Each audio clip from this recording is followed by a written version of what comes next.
أعوذ بالله من الشيطان الرجيم. بسم الله الرحمن الرحيم. قل أعوذ برب الفلق من شر ما خلق ومن شر غاسق إذا وقب ومن شر النفاثات في العقد ومن شر حاسد إذا حسد. الله أكبر. بسم الله الرحمن الرحيم. قل أعوذ برب الناس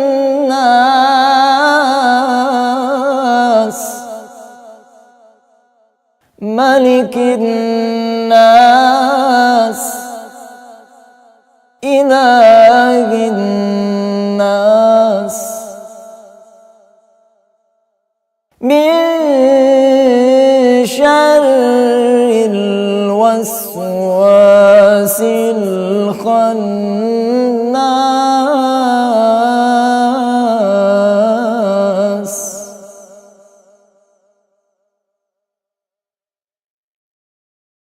بسم الله الرحمن الرحيم. قل أعوذ برب الناس ملك الناس إله الناس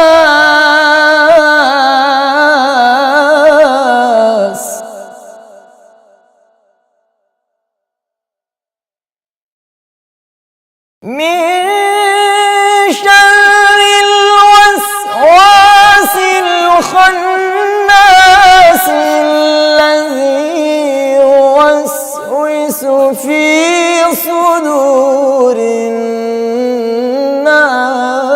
من الجنة والناس.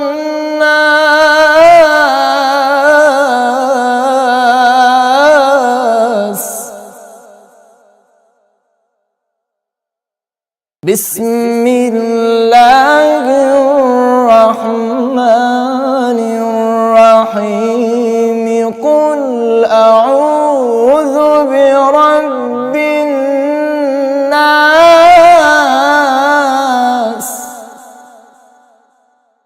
ملك الناس إله الناس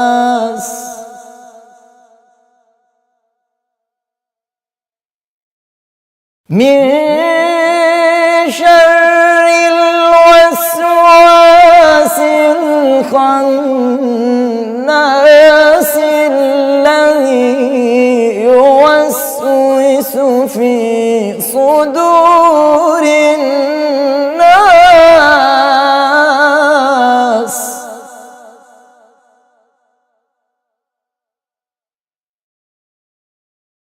من شر الوسواس الخناس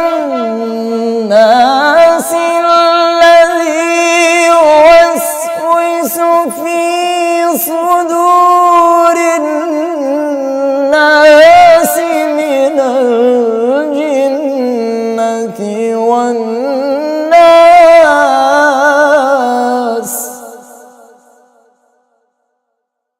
الذي يوسوس في صدور الناس من الجنة والناس.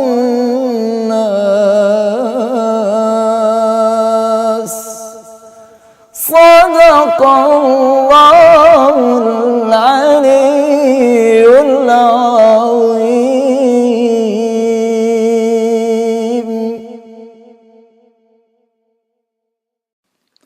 السلام علیکم تمام سامعین کو، حاضرین کو آج کی اس ٹریبیوٹ ٹو شہداء پروگرام میں خوش آمدید۔ آج کا یہ پروگرام شہدائے پاکستان، شہدائے ملت جعفریہ، شہدائے اہل سنت اور وہ تمام پاکستانی جنہوں نے پاکستان میں امن و امان کے قیام میں اپنی جانوں کا نذرانہ دیا، ان کے لیے خراج عقیدت پیش کرنے کا ایک موقع ہے۔ آج ہم اس پروگرام میں اپنے معزز مہمانان گرامی سے پہلے پیغامات سنیں گے، اس کے بعد ہم کویسچن اور انہی پیغامات میں سے سوالات لیں گے۔ آپ سب سے التماس ہے کہ جو سوالات ہوں وہ اپنے پاس نوٹ کیجئے اور ہمیں ہمارے فیس بک پیج پہ اور ٹویٹر پہ، اور اس کے علاوہ ہمارا کال ان نمبر ہے جو ہماری ویب سائٹ پہ ہے www.watanhamara.com، اس پہ آپ ہمیں ارسال کیجئے۔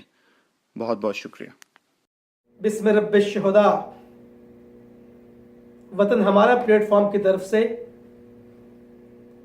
ہم اپنے تمام معزز مہمانان گرامی، اپنے عزیز بہن بھائیوں کا شکریہ ادا کرتے ہیں، انہیں ویلکم کرتے ہیں اور ہدیہ سلام ان کی خدمت میں پیش کرتے ہیں۔ اس فورم سے یہ دوسری سالانہ کانفرنس جو مارچ کے مہینے میں وہ مہینہ اور یہ ایام 23 مارچ جو چند دن پہلے ہی گزرا ہے، یہ ایام حقیقت میں تصور پاکستان کے دن ہیں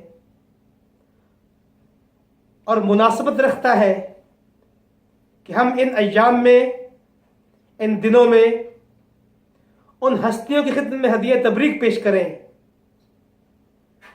اپنا پرخلوص سلام پیش کریں، جنہوں نے اپنے خون کی آبیاری سے اس مملکت خدا داد پاکستان کی بنیاد رکھی۔